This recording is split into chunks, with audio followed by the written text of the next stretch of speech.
पाठ 8 वचन नंबर्स। कविता गाएं। रंग बिरंगी तितली आती, चमचम तारों सी छा जाती। उसे देख मन खुश हो जाते, मन में यही ख्याल है आते। मैं भी अगर तितली बन जाते, आसमान की सैर को जाते। रंग बिरंगे पंख फैलाकर मैं भी फूलों पर मंडराते। जब जब तितली रानी आती, मन को वह मोहित कर जाती। बच्चों, इस कविता में तितली और मैं शब्द एक संख्या बता रहे हैं, जबकि सभी क्रिया शब्द एक से अधिक होने की सूचना दे रहे हैं। कविता का शुद्ध रूप इस प्रकार होगा। रंग बिरंगी तितली आती, चमचम तारों सी छा जाती। उसे देख मन खुश हो जाता, मन में यही ख्याल है आता।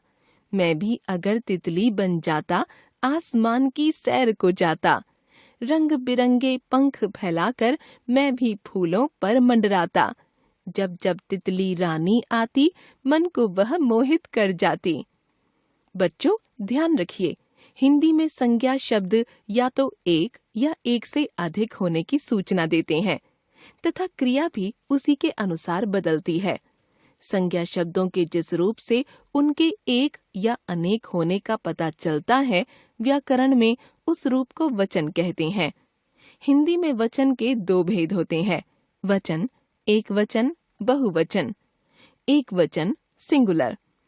संज्ञा शब्द का वह रूप जिसके आधार पर किसी वस्तु, व्यक्ति या प्राणी को एक के रूप में ग्रहण किया जाता है, एक वचन कहलाता है, जैसे कलम, किताब, तोता, चिड़िया, झूला आदि। बहुवचन प्लूरल। संज्ञा शब्द का वह रूप जिसके आधार पर वस्तुओं, व्यक्तियों या प्राणियों को अनेक के रूप में ग्रहण किया जाता है, बहुवचन कहलाता है, जैसे कलमें, किताबें, तोते, चिड़िया, झूले आदि। एक वचन, बहुवचन शब्दों के कुछ उदाहरण पढ़िए और याद कीजिए। एक वचन, बहुवचन। पत्ता, पत्ते। लड़का, लड़के। चूहा, चूहे। घोड़ा, घोड़े। कमरा, कमरे। जूता, जूते। केला, केले। पौधा, पौधे। मेला, मेले। थैला, थैले। खिड़की, खिड़कियां। साड़ी, साड़ियां। रोटी, रोटियां। नारी, नारियां। कहानी, कहानियां। सीढ़ी, सीढ़ियां। नाली, नालियां। चाबी, चाबियां। घड़ी, घड़ियां। चिट्ठी, चिट्ठियां। रचना, रचनाएं। धातु, धातुएं। भाषा, भाषाएं। कविता, कविताएं। माला, मालाएं। कथा, कथाएं। लता, लताएं। माता, माताएं। कक्षा, कक्षाएं। महिला, महिलाएं। आँख, आँखें। दवात, दवातें। मेज, मेजें। रात, रातें। पेंसिल, पेंसिलें। पतंग, पतंगें। दीवार, दीवारें।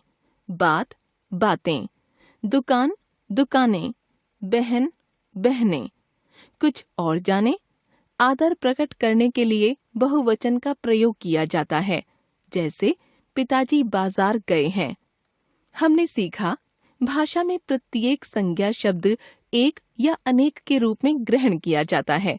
एक के रूप में ग्रहण किए जाने वाले शब्द एक वचन में तथा अनेक के रूप में ग्रहण किए जाने वाले शब्द बहुवचन में होते हैं।